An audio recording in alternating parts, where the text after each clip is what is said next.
Hi, this is Anna Imagination with a Healing Garden, and we are talking about communication.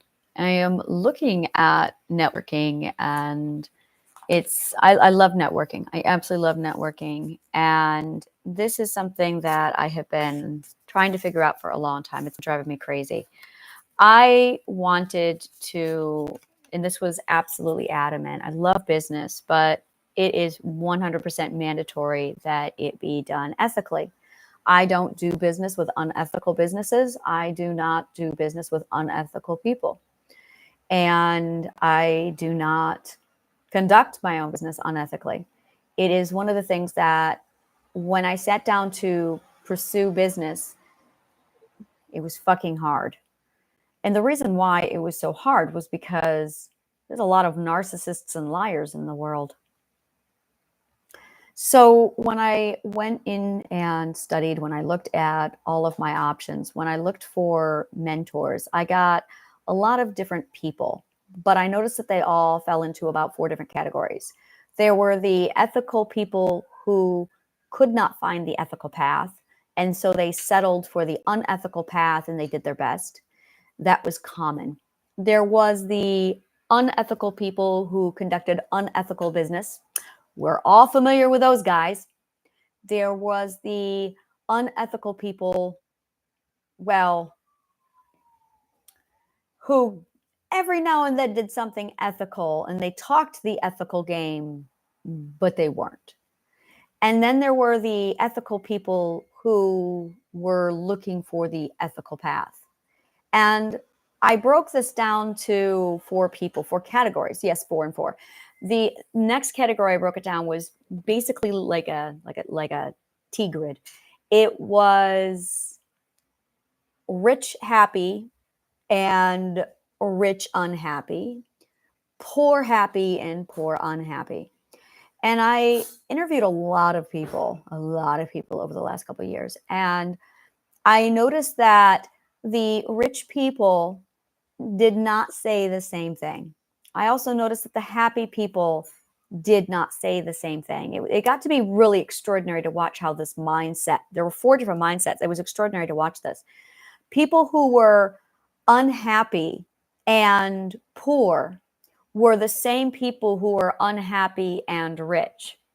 The people who were happy and poor were the same people who are happy and rich. So clearly that negated we all know this, that money doesn't buy you happiness. So I wanted to know how they were happy. And they all gave me the same reason as to why they were happy. And it came down to ethics. They were happy because they were ethical. That's it. They were happy because they were ethical. And I noticed that there were happy people who were wealthy and happy people who were poor. And then the unhappy people who were poor said that you can't be ethical and rich. I've met those people, which meant that the poor, unethical people had no idea what they were talking about, which is why they were unhappy.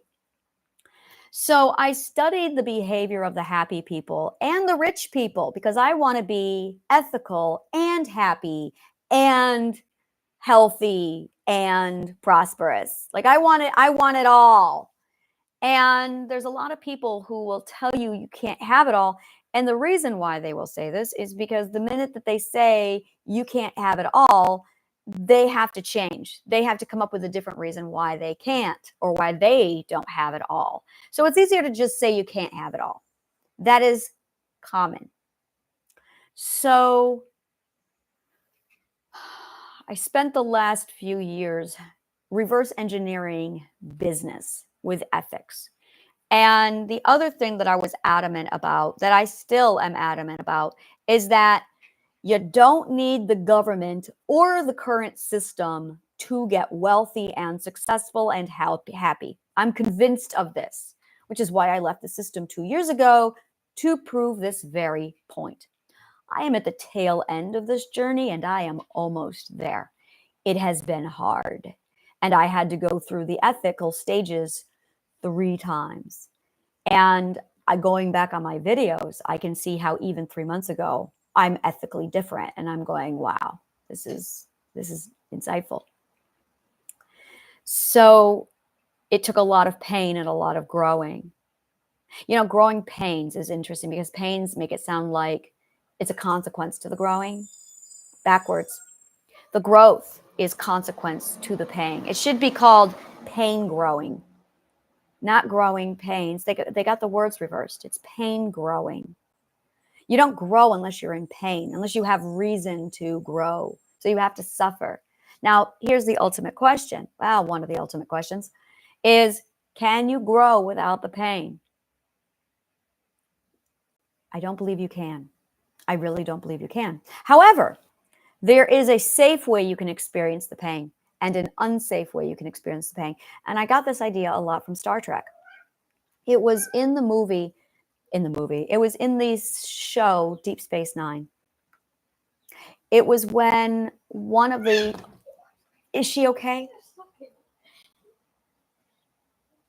Just my daughter stepped on my cat and I'm like, oh no, the cat's okay. The cat's okay. My daughter's okay. Everyone's okay. So I need a minute. Animal in pain. I need a minute. Cat walked away. It's perfectly fine. I think the cat was more scared.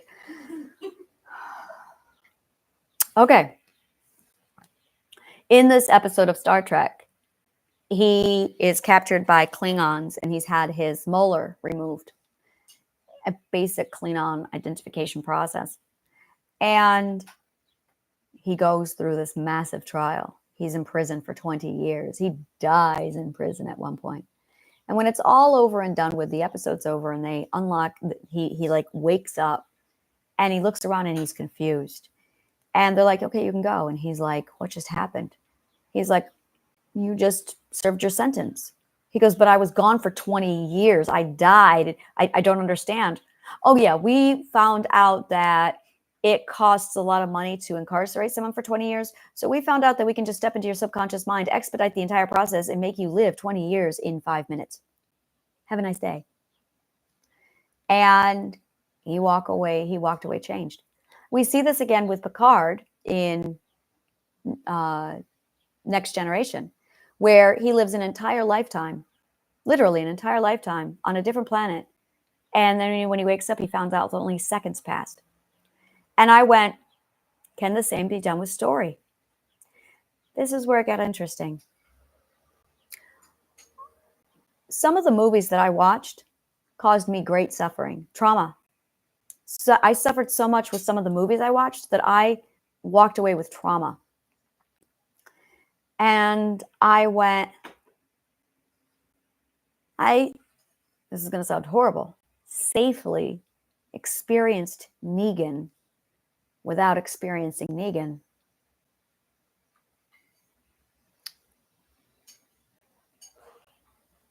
I was forced to eat animal meat for 40 years as a vegetarian. That is, I was fucked up. So when I watched Terminus, no difference. No difference. It felt the same. It felt the exact same way. If anything, Terminus was a lot. No, it felt the same. It felt the exact same. And I'm sitting here going, well, isn't this interesting? If we can use movies and TV strategically, don't do this without, you really need to be mentally disciplined before you do this. Don't do it now. It can traumatize you. Do not do this without the consultation and discussion of a therapist, please. Last thing I need is a bunch of people going, I'm going to desensitize myself. Don't. Desensitization is not desensitization. Desensitization is pain overload. Another word that's been corrupted by narcissists. So I'm hypothesizing this, going, what if we were to strategically use movies to suffer, to avoid the suffering? Just an hypothesis, real preliminary stuff for the future, where I'm going, I could see a world where in the future, when there is, world peace. And when we are past the point of violence and pain and suffering, that we electively choose. I can see it being in a controlled atmosphere under professionals who are licensed, making sure that we are all enduring the journey healthy and properly without long-term consequences and suffering, while still getting the amount of suffering that's required. I can see electrodes being hooked up to our brains while they watch. All right, trauma is about to happen, stop. And they stop it. And they bring them out. You have suffered, but congratulations, it is not trauma. You have passed the trial. You may go on to the next stage. That's what I see. I see that being really, really beneficial, where you get to experience the suffering safely. Safe suffering. I think this is what stories are for. I think this is really what the purpose of stories is for. But you have to know how to do stepping stones first. Story stepping is a skill. Once you know how to control story stepping, everyone does it. I'm going to tell you right now, everyone does story stepping. Everyone does story stepping. We're already doing it. We're already highly proficient. But can you control it? Most people cannot. No one. I have not met anyone who can control it. I have not met anyone who can consciously even be aware of what it is. Story stepping is when you shift perspectives of first person point of view, second person point of view, third person point of view into a different character story on purpose so you can experience what they are experiencing. And everyone right about now is going, oh yeah, I've done that. Yes, you've done it, but can you do it on purpose? And can you stop doing it? That's the trick. You got to be able to stop doing it when you don't want to do it anymore.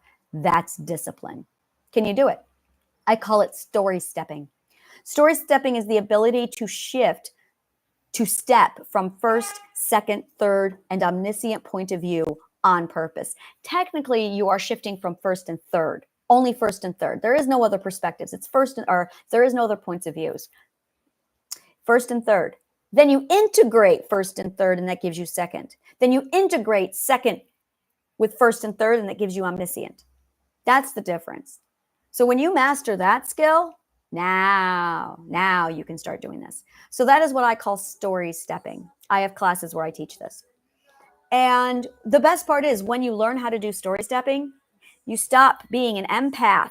Oh, you're still very genuine. You're still very loving, but you no longer feel the pain.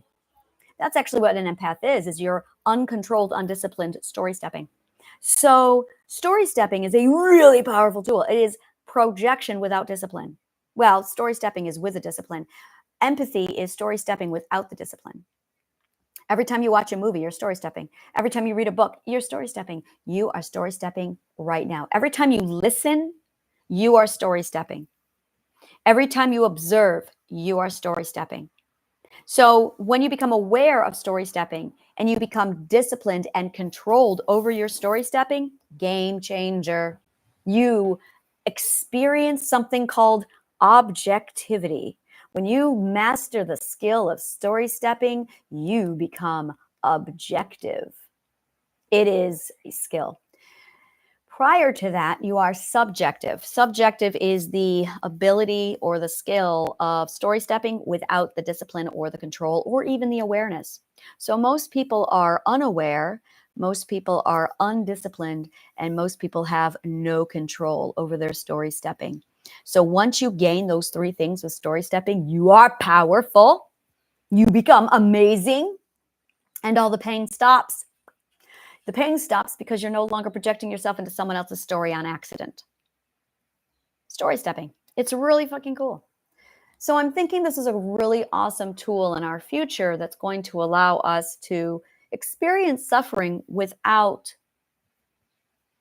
the trauma so that we can learn what we need to learn in order to gain the lesson without actually going through it. And I believe this is what the true purpose of story is. We just haven't figured it out yet.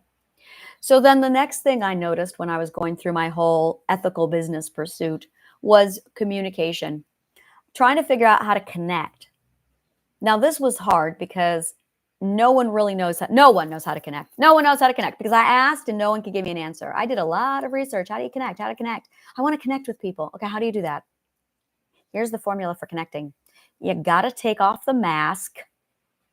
You got to be vulnerable. And then you have to give something. You have to give your truth. That's how you do it. You have to take off the mask. You have to be vulnerable, and you have to give your truth. Narcissists won't do this. And if you are feeling squeamish, you've been around a narcissist. So this is why it took so long to find this, is because we live in a narcissist world. Our government's a narcissist. Our parents are narcissists. Our church is a narcissist. Our religions are narcissists. And I am so fucking sick of living in a narcissist world. So I had my breaking point over the last few days. I found out that I was in a situation with another narcissist, only this time it took me 4 months to figure it out instead of 12 years. So I was able to go, oh no, I know what this is. I have my checklist. I have a checklist.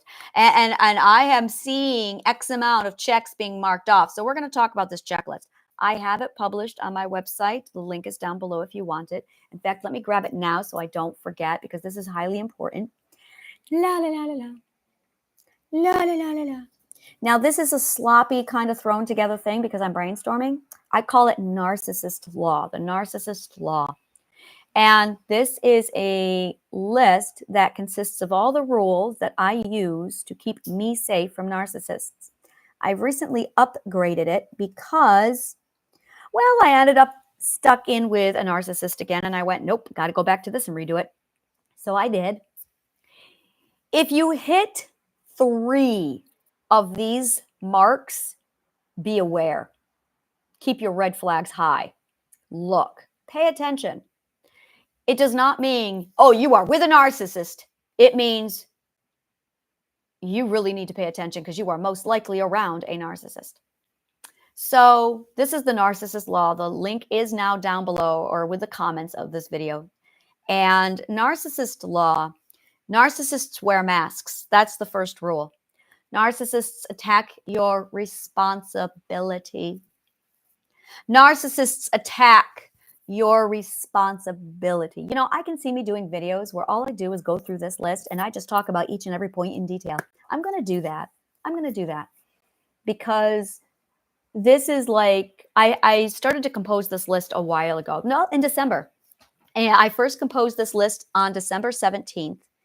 And I created the narcissist cure.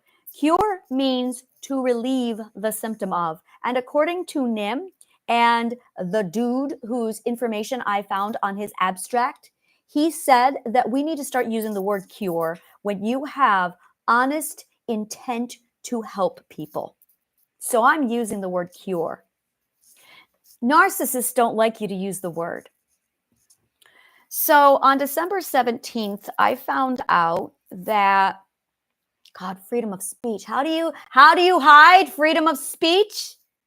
Narcissism. Narcissists hide freedom of speech. They take your freedom of speech and they deny you the fact that you're actually using, that you don't have freedom of speech. You don't have freedom of speech. That's the first lie. This is not a free country. That is a lie. Narcissism goes right for the kill. They compromise your responsibility. They take it away from you. They claim you never had it. Then they make sure that you've got theirs.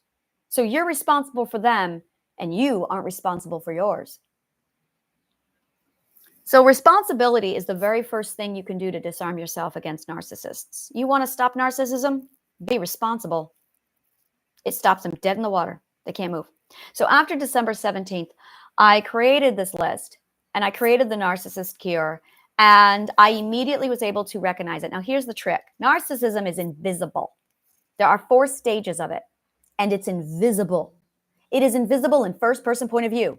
You need story stepping to resolve this. It is invisible in first-person point of view. You can only see narcissism if you're in the third-person point of view. But you can only see narcissism at the 3rd stage of third-person point of view. So if you have narcissism, you're never going to see it. Which is why narcissists don't know they're narcissists, because it's invisible. It is always invisible to the narcissist at stage 1, at stage 2, and at stage 3. Stage 4 is evil. That's a whole nother thing. That's not actually narcissism. That's another thing entirely. That is another thing entirely. I don't even want to call that other thing narcissism, because I know people who are narcissists and they will get up to stage 3 and they are almost identical to stage 4s, but they are not stage 4s, because I've met stage 4s and they are not the same thing. So anyway, stage first person point of view. So it's invisible no matter what. If you have narcissism, you will never see it. Not until you do story stepping, not until you get out of it. That's how I found mine. I did story stepping. So I was able to step out of it and go, what the fuck is this? This is narcissism. And I got rid of it. I got rid of it. And I memorized what it felt like on the inside and on the outside. And then I studied it on the outside as somebody who didn't have it. So I got to study it on the inside with narcissism, looking at narcissism. I got to study it on the outside, looking at it. So I got to see it from all points of views. And it took from December 17th to May 2nd for me to calculate and document all of this awesome data so I can accumulate all of the common denominators and I can go, all right, I got narcissism down, guys. I got this figured out. And I tweaked it after December. And then I tweaked it in March, and then I tweaked it just now. So this should be it. I'm very, very excited. And the difference, the first time I went 12 years living with a narcissist. The second time, 4 months. That's the difference. I went from 12 years before I could recognize it to 4 months. Now, after this adjustment, I am really fucking confident that I will be able to spot it from now on. So I want to give this to you. This is for you. This is a gift. Take it. This is for you. This is part of the narcissist's law, and it's basically a 5-point rule that keeps you safe, that keeps me safe. I live by these 5 rules, and these 5 rules are the ones that allowed me to 100% change. So I can now look at people and go, okay, this person is safe and I am safe for them. So the very first rule, and I'm going to go ahead and put this down below. There you go. So the very first rule is, why did that not do what I wanted? Oh, there he is. Take off the mask. Narcissists never take off the mask. They will not take off the mask. So if you take off the mask, it shows them that you are not a narcissist. And if you have them take off the mask, if they take it off, you know you're dealing with someone. If they won't take it off, then you know they're a narcissist. Narcissists will never take off the mask. We're going to be doing a video later on how to take off your mask and what it looks like and how to tell if someone is wearing a mask with you. The next one is be vulnerable. Vulnerable is a corrupted word. Corrupted words are words that narcissists have contaminated. I call them corrupted or contaminated words. I will be teaching you the narcissist language so you can identify them. That is their weakness. That is their crux. So a contaminated word is a word where they have changed the meaning or no. Words matter. They have changed the usage. And so thus have changed the meaning. And so thus have changed the energy inside the word. So vulnerable does not mean weak. That is a narcissist lie, because they don't want you to have the word, because you'll know they're a narcissist if you do. Vulnerable means open to receive. And it's how you connect, which is why narcissists don't connect, because they're not vulnerable. And when you live in a narcissist world, you got to figure out how to make money without connecting to people. Now you're getting into the world of fake and phony, because you're wearing a mask and you're connecting. So when you take off the mask and you're vulnerable, now you're being authentic. Narcissists won't do that. Vulnerable does not mean weak. It actually requires severe courage. It's one of the strongest things in the world is vulnerability. And it only means open to receive. To be open to receive is to show people your truth without agenda, as I am. As I am truth. We're going to say that. As I am truth. It's why my book and my podcast are as raw as they are, is because I have to have things vulnerable. Step on equal footing with your energy. Narcissists will never, never step on equal footing. Narcissists make every decision 100% based on compromising, attacking your equal footing. They must have the upper hand, no exception. So every decision, every choice they make is to make sure they have the upper hand, always. There's two ways that they do this. The first way that they do it, grandiose narcissist, is by boosting their own confidence, complimenting themselves, putting you down, deteriorating you, gaslighting you, using languages that aren't supposed to be used to make you feel inferior, using emotions as weapons, using words as weapons, making you confused. Do you want me to go on? Anything that they do, everything associated with narcissists is 100% the pursuit of the upper hand. They want the advantage. That's it. If you give them the upper hand, then they play nice. If you threaten the upper hand, they become aggressive.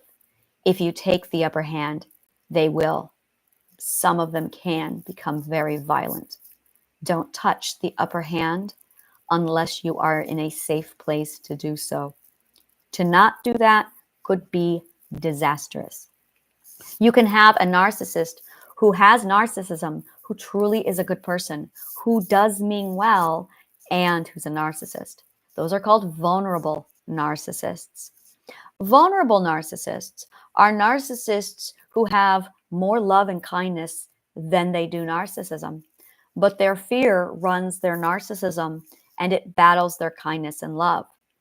But fear and narcissism steers their love. It's called possession. In turn, a grandiose narcissist is someone who has more fear than love. And those are the ones that are easy to spot after you are in third person looking at them in the third stage. They still don't know that they are narcissists, which is why they're so dangerous, which is why they are so toxic. And the last one, so when you step on equal footing, you are meeting them eye to eye as equal, regardless of gender, everything. There is no right fighting. There is no hierarchy here.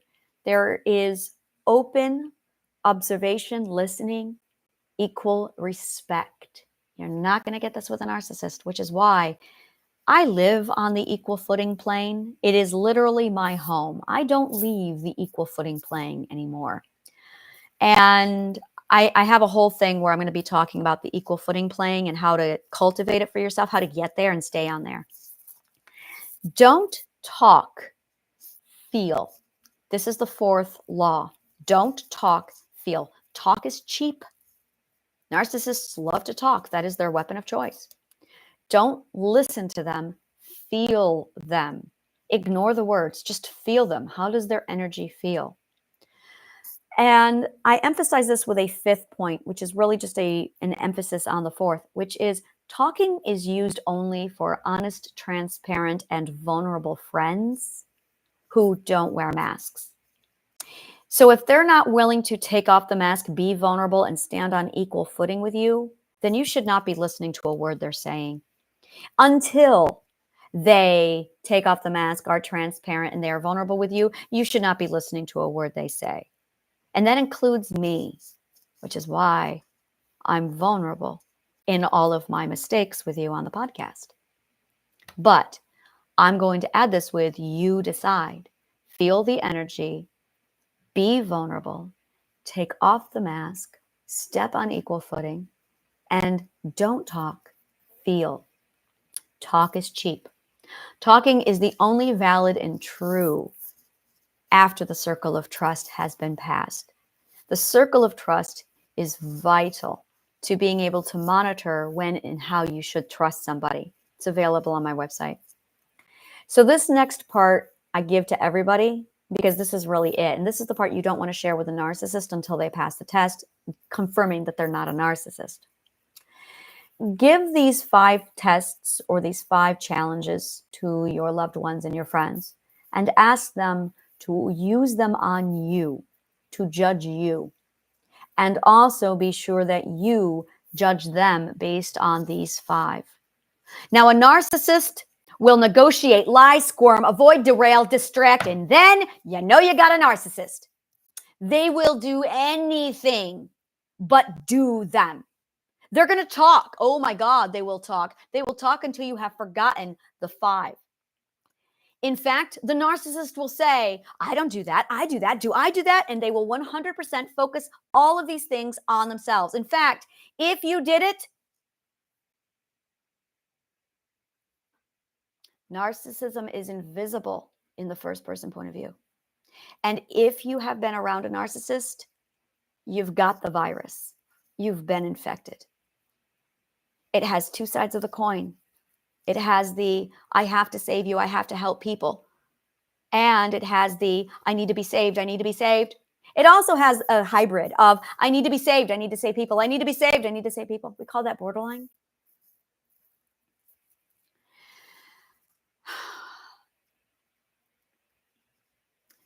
The narcissist will argue with the validity of these 5.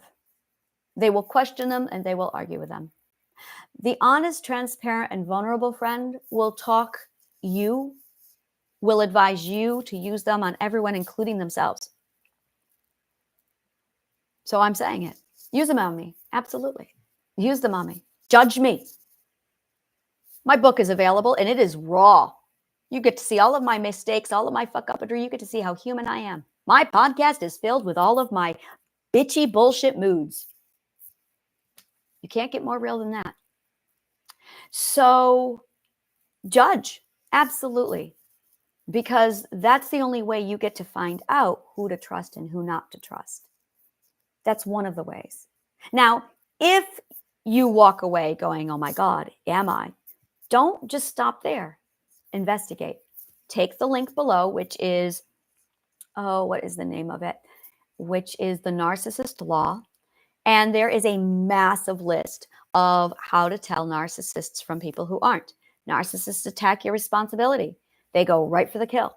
Narcissists avoid vulnerability at all costs. Narcissists compromise, manipulate, and attack the equal footing to always have the upper hand. Narcissists are kind overgivers with big promises that never deliver or very rarely deliver. But they will also pay money to keep you afloat. I call that breadcrumbing. They will give you breadcrumbs. I like that term. They will breadcrumb you to show good faith. Yeah, manipulative. That is the hardest thing. That is the hardest thing. Be aware, and that's it right there. Be aware of gifts without trade, because that compromises the equal footing. What did I say? Because that compromises the equal footing. Beware of gifts without trade, because that compromises the equal footing. If they're constantly giving you, that's putting you in debt. That's what debt means, is equal footing. That is what debt means. It means you are off equal footing because you owe somebody. So they give you and you go down. This is equal footing. It's when you have a connection with vulnerability and you have this communication going back and forth, and there's this cycle of it's circuitry, and you're equal. They give you something, even a compliment. They give you a compliment. Boom, you go down. Which is why we reciprocate. Reciprocity is founded on equal footing. So somebody who over compliments you, that's a red flag. Narcissists love doing that. Think about people who you know are not narcissists. You know they are not. Look at how they behave versus everybody else. And it's massive. It's a huge gap. Narcissists, and this is just it, is do you have narcissist 1 or do you have narcissist 2? Narcissist 1 is you're the superhero, you love giving, you feel good when you give to people. Yeah, there's a whole lot of other stuff happening on the physics level with equal footing that is actually causing significant change, trauma, and pain to the people you're giving. Giving actually causes pain to the receiver because they can feel the disadvantage. They can feel that they are submissive. So, and here's the problem. A gift that is given, and if you don't choose to receive the gift, you're considered selfish. That's another contaminated word that the narcissist uses. So once you start to understand that everything revolves around this equal footing, and I've had people say, well, what if I give without there being any exchange? What if I self-preservation of the equal footing? And here's the other thing. This is really key with equal footing. The reason why equal footing is so important is because equal footing is the only place where consent can exist. Let that sink in. It's the only place. If you have somebody who consents and they're at a disadvantage, oh, we call that rape, don't we? If you have someone who consents and they're at a disadvantage, we've got a lot of words for that. We call it statutory rape. We call it slavery. We call it rape. We call it blackmail. We have a lot of words for that. But on equal footing, now you consent. So when you refuse to exchange and gift exchange without that equal footing, an entirely different game. If you are indebted to somebody, you can't possibly be on equal footing with them. You can't. That is a hardcore, solid truth. You can't. Yeah, you can't. And you cannot engage in a relationship, any kind of a relationship, any other way until the equal footing has been restored.